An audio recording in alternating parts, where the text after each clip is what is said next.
Echoing through the corridors of the Shelby County Courthouse in 1968 were the words, "The most incestuous patriarch of Alabama impregnated mother, daughter, and sister in the same house."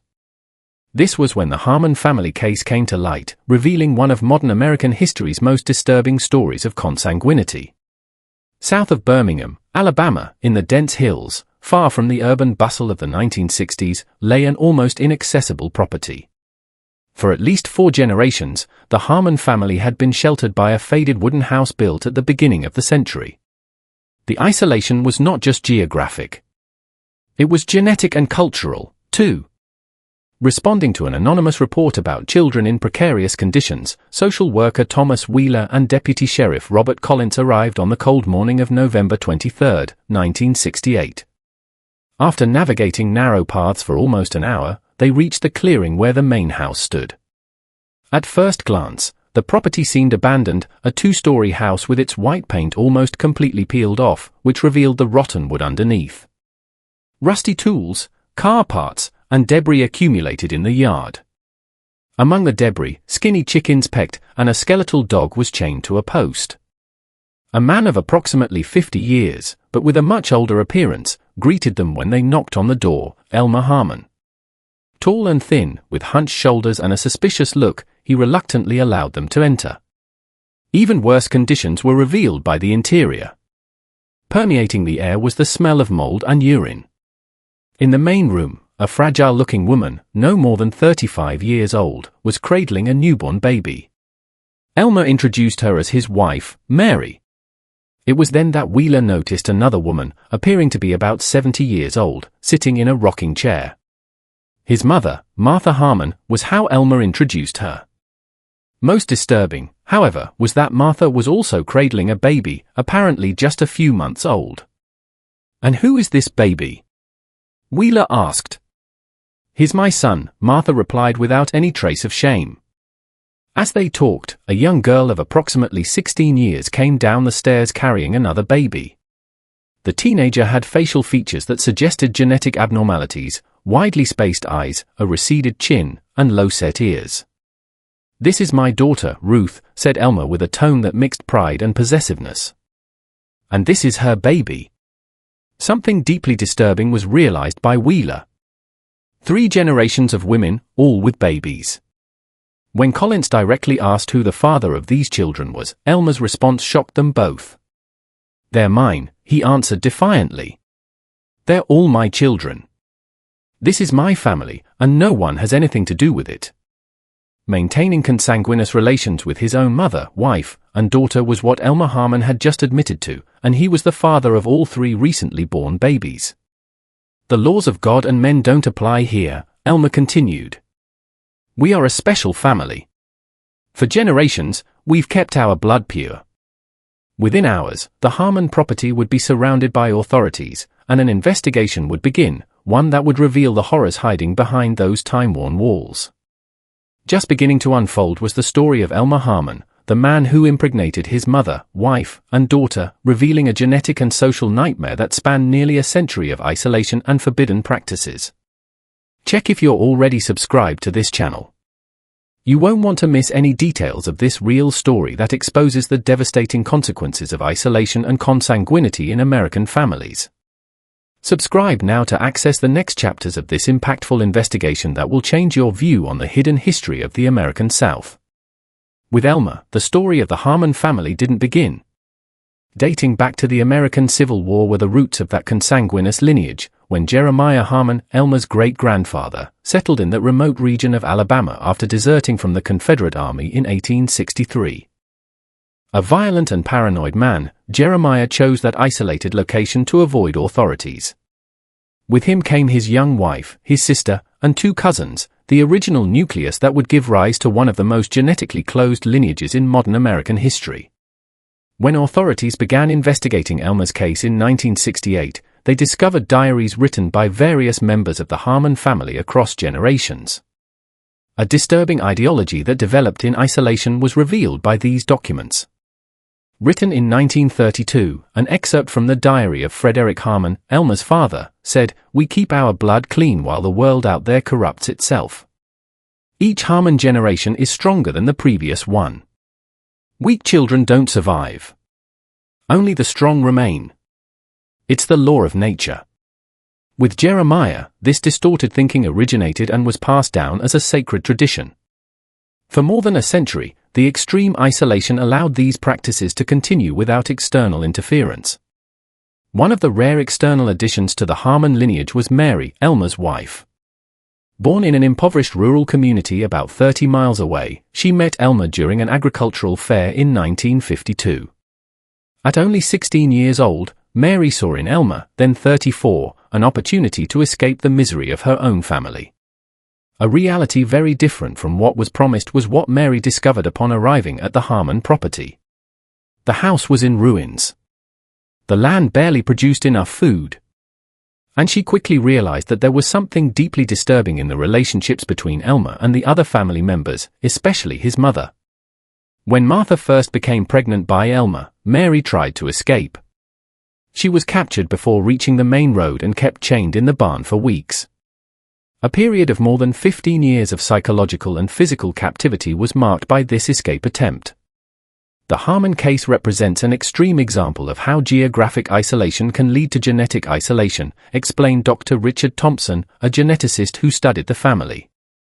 When a population remains isolated for generations and consistently practices consanguinity, we see a gradual collapse of genetic diversity, leading to a concentration of harmful recessive mutations. In Elmer's generation, this concentration of recessive genes began to show its devastating effects. Of the 8 children his mother, Martha, had, only 3 survived to adulthood. The others died from various congenital complications. Evident signs of genetic collapse were shown by Ruth, Elmer, and Mary's teenage daughter. In addition to distinctive facial features, she had severe scoliosis, fused fingers on both hands, and significant cognitive delays. During the investigation, an improvised cemetery was found by authorities at the back of the property.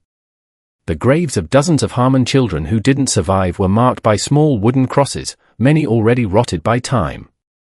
Some graves had only numbers engraved in the wood, without names or dates. An elaborate belief system was maintained by the family to justify their practices. They didn't see consanguinity as wrong or harmful, but as a way to preserve what they called the Harmon essence, an almost mystical concept of family purity that transcended common laws. That Elmer wasn't the first in his lineage to maintain relations with multiple generations of the family simultaneously was further revealed by the investigation. His own grandfather, Isaiah Harmon, had followed a similar pattern, having children with his mother, sister, and 2 daughters. A coordinated operation between social services, law enforcement, and medical teams took place on December 12, 1968, 3 weeks after the initial discovery. The objective was to remove all vulnerable family members and transport them to facilities where they could receive adequate care. Contrary to the authorities' fears, there was no armed resistance. Seemingly resigned, Elmer was found sitting on the porch. "You've come to destroy something you can't understand," were his first words to Sheriff Tanner. 100 years of Harmon history ends today. An even more disturbing situation than initially reported was found by the medical teams inside the house. Besides Martha, Mary, and Ruth with their respective babies, 2 more teenage sons of Elmer and Mary were discovered hidden in the attic, 14-year-old twins who showed evident signs of malnutrition and serious developmental problems. It was like entering a museum of horrors of human genetics, reported Dr. Elizabeth Carter, a pediatrician who was part of the medical team. Every person in that house carried visible marks of generations of consanguinity. A slow and delicate process was the removal of family members. Martha, despite her age, proved surprisingly lucid. "You think you're saving us," she said, "but you're just separating what God has joined together. The Harmons are special. We always have been." Evident relief was shown by Mary when she understood that she would be taken far from that property. In a moment of privacy with a social worker, she whispered, "Please don't let him find us again. I know he'll kill us all if that happens." Seemingly unable to fully understand what was happening was Ruth, the teenage daughter. Clinging to her baby, she rocked her body back and forth, repeating, "Daddy comes back. Daddy always comes back. We're special. We're Harmon." In the days that followed, the magnitude of the Harmon case began to reveal itself through detailed medical examinations. The twins, Jacob and Joseph, presented a clinical picture that shocked even the most experienced doctors. A rare condition called phocomelia, characterized by abnormal development of the limbs, which were extremely short and deformed, was had by both. They also shared severe intellectual disability and congenital heart problems. At 16 years old, Ruth showed signs of premature aging with severe arthritis in her hands and spine. Multiple genetic conditions, including a Pert syndrome, characterized by premature fusion of the skull bones and severe facial anomalies, were what her baby, born from the union with her own father, was diagnosed with. Multiple cardiac malformations that doctors predicted would be fatal within a few months were presented by Martha's baby. Confirming the somber medical prognosis, the child would die in February 1969. During psychological evaluations, a disturbing pattern of mental conditioning emerged. The women and children had been indoctrinated with a worldview where consanguinity was not just acceptable but desirable, a sacred duty to preserve the Harmon essence. The only voice of resistance within that closed system was represented by Mary. During her sessions with psychologists, she revealed how she had tried to protect her children from Elmer. "I knew it was wrong. I always knew," Mary confessed. "I tried to escape with the children 3 times. They always found us. The last time he broke my leg as punishment." As the investigation progressed, a complex challenge was faced by prosecutors. How to present a case that defied common understanding. How to explain the evolution of a family lineage that had developed a belief system normalizing universally condemned practices. Fragments of the story were eventually captured by the local press. The first reports were cautious and vague, but as details began to leak, the story gained national attention. To protect the victim's privacy, the authorities obtained a court order restricting coverage of the case. Meanwhile, in the county jail, Elmer Harmon showed himself to be surprisingly calm and cooperative. During interrogations, he spoke openly about his practices and beliefs without showing any sign of remorse or understanding that he had done something wrong. "You don't understand because you're not Harmon," he frequently repeated to investigators. "Our lineage has a greater purpose. Each generation brings us closer to perfection. The children who don't survive are just the weak branches being pruned." When you realize the gravity of this case, it's impossible not to feel a mix of horror and compassion for the victims. If this account touched your heart, leave in the comments, "May justice be done for the victims of the Harmons." Your voice matters to keep alive the memory of these people who suffered in silence for so many generations. In the Shelby County Courthouse, the trial of Elmer Harmon began on March 17, 1969. Despite restrictions on press coverage, the case had generated so much interest that local citizens began forming lines before dawn to secure a place in the audience. Judge Harold Montgomery warned the jury that they were about to hear testimonies that would challenge their understanding of the depths of human depravity and asked them to maintain objectivity despite the shock they would certainly feel. A powerful statement was how the prosecution, led by Jonathan Reynolds, opened the trial. "This is not just the trial of a man. It is the trial of an entire system. A system that transformed a family into a perverse genetic experiment where children were born condemned to lives of suffering. Where women were reduced to mere vessels to perpetuate a sick lineage." The defense of Elmer was in the hands of Theodore Barnes, a court-appointed lawyer. Arguing that Elmer, a product of generations of isolation and consanguinity, did not possess the mental capacity to understand the criminal nature of his actions was the only strategy Barnes considered viable. This line of defense was vigorously rebutted by prosecutor Reynolds. Elmer Harmon was not isolated from reality to the point of not understanding the nature of his acts. He interacted with the outside world when it suited him. He consciously chose to hide certain practices because deep down he knew they were condemnable. With Mary Harmon's testimony transmitted by closed-circuit television came the most impactful moment on the 4th day. "I was 16 when I met Elmer," she began. "He promised me a better life, said he had land, a big house, that we would never want for anything." Her arrival at the Harmon property and the gradual understanding of the nightmare she had entered were described by Mary. She talked about her first escape attempt when she discovered that Martha was pregnant by Elmer. He dragged me back by my hair. I spent 3 weeks chained in the barn in the cold. When Mary described how Elmer justified his actions came the most devastating moment. He said it was our purpose, that the Harmons had special blood that needed to be kept pure. When children were born with problems and died, he said it was because they weren't true Harmons, that it was nature eliminating the weak. During cross-examination, the defense attorney tried to suggest that Mary had also been conditioned to accept these practices over time. One of the most remembered quotes from the case would become her response. Every day of those 16 years, I thought about running away. Every day, I thought about killing Elmer while he slept. Every day I dreamed of someone coming to rescue us. I survived because I had children to protect. If that makes me an accomplice in your eyes, may God have mercy on your soul because you don't understand what it's like to live in hell. Context about how isolated communities can develop radically divergent belief systems and the biological consequences of prolonged consanguinity were provided by experts in psychology, anthropology, and genetics. Against his lawyer's advice, Elmer Harmon took the witness stand on the 10th day of the trial. "I am the guardian of the Harmon lineage," were his first words to the jury. "What you call crime, we call sacred duty.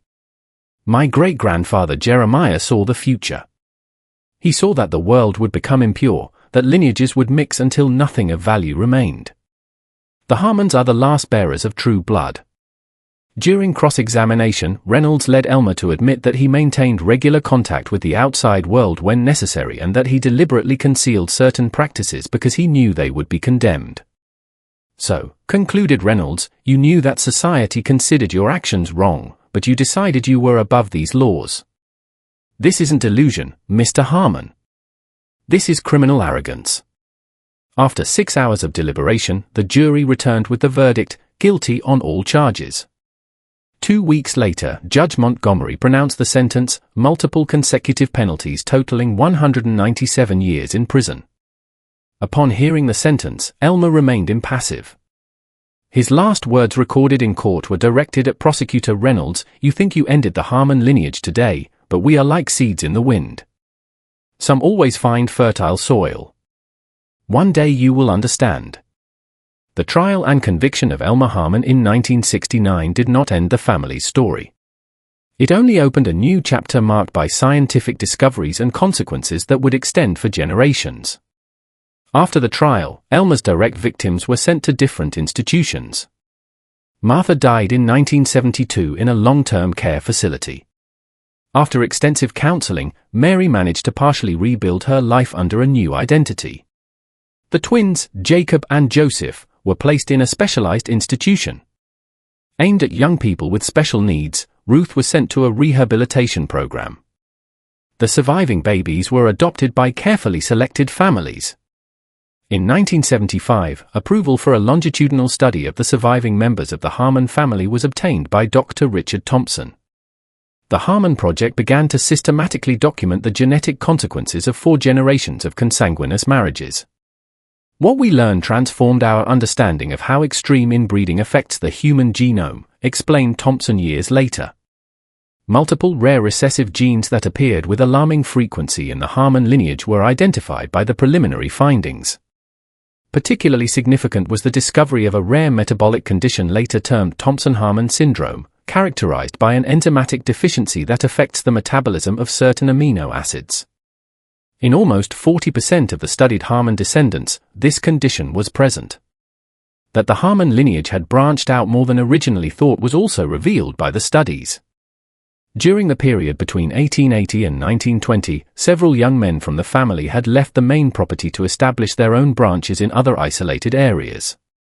We identified at least 3 small isolated communities in rural areas of Alabama, Mississippi, and Tennessee where direct descendants of Jeremiah Harmon established themselves, revealed anthropologist Dr. James Peterson. These communities did not practice consanguinity as extreme as Elmer's branch, but still maintained significant genetic isolation. In 1988, a woman of approximately 30 years with facial features typical of the Harmon lineage was identified by researchers. Genetic tests confirmed she was Elmer's biological daughter, conceived before his arrest. A temporary worker on the Harmon property who fled and later gave the child up for adoption was her biological mother. This woman, identified only as subject age 47, had grown up in a normal environment with adequate nutrition and access to education and medical care. Surprisingly, she demonstrated fewer health problems than other direct descendants of Elmer, although she still presented certain distinctive genetic characteristics. AG47's case shows us how environment can partially mitigate even severe genetic predispositions, concluded Thompson. It's a powerful reminder of the complex interaction between nature and nurture. In 1992, with new genetic sequencing techniques, a specific group of mutations they called the Harmon signature was identified by researchers, a unique combination of genetic variants that produced a characteristic set of physical and neurological conditions. At least 14 specific mutations that in combination produced the phenotype repeatedly observed in Elmer's direct descendants were identified. In 1994, at the age of 76, Elmer Harmon died in prison. Living under a new identity, Mary agreed to give a single interview. "People remember the horror, the shock, the disturbing details," she said. "What they don't see are the lives that continued afterward, the children who survived, the grandchildren who were born, how some of us managed to find some peace despite everything." That she considered the scientific work a way to give meaning to her family's suffering was revealed by Mary. "If something good can come from this terrible story, it's the knowledge that will help other people. Each discovery they make using our DNA is a small victory against the evil that Elmer represented." In the early 2000s, with the advancement of the Human Genome Project, the Harmon Project entered a new phase. The multiple mutations present in the lineage were mapped with unprecedented precision by researchers, creating the most complete map of extreme human inbreeding ever documented. One fascinating aspect was the identification of resilience genes, rare genetic variants that seem to confer certain protection against the most devastating effects of consanguinity. Several of these protective variants were presented by Martha Harmon, partially explaining how she lived to 74 years despite being a product of multiple generations of consanguineous marriages. Today, more than half a century after the initial discovery, the legacy of the case continues to reverberate in both science and culture. The descendants of the family are scattered, many living without knowledge of their origin, others actively involved in efforts to break the cycle of isolation and destructive practices. Some stability was eventually found by Ruth in a specialized institution. Although she never managed to live completely independently, she developed remarkable artistic skills. Her paintings, intense, emotional, and often disturbing, were exhibited in various galleries. In 2011, at the age of 59, she died peacefully. Far beyond initial medical expectations, the twins lived to 30 years old. With loving adoptive parents, Mary's baby grew up and managed to lead a largely normal life. Today, this person has knowledge of his origin and occasionally participates in voluntary genetic studies. For decades, the original family property remained abandoned. In 1997, a fire destroyed the main house, leaving only stone foundations and chimneys as silent reminders. In 2005, the land was transformed into an environmental preservation area with no mention of its dark history. A watershed for genetic science was represented by the Harmon case. A powerful reminder for society, the story remains of the dangers of extreme isolation and the importance of effective protection systems for the most vulnerable. As Dr. Thompson reflected before retiring, the story of the Harmons is about how human beings can create alternative realities that justify the most destructive practices. But it is also about resilience, about how some people, even emerging from the most horrible circumstances imaginable, can still find some measure of peace and meaning. If you watch this far, it's because you like this story. Leave a comment saying, "I watched this far, so I can get to know you and find out who really enjoys the stories on this channel." Don't forget to subscribe so you don't miss our next investigations into real cases that history tried to hide. Leave your like so we can reach more people interested in these impactful historical accounts and share with friends who appreciate documentaries about real cases that challenge our understanding of human nature.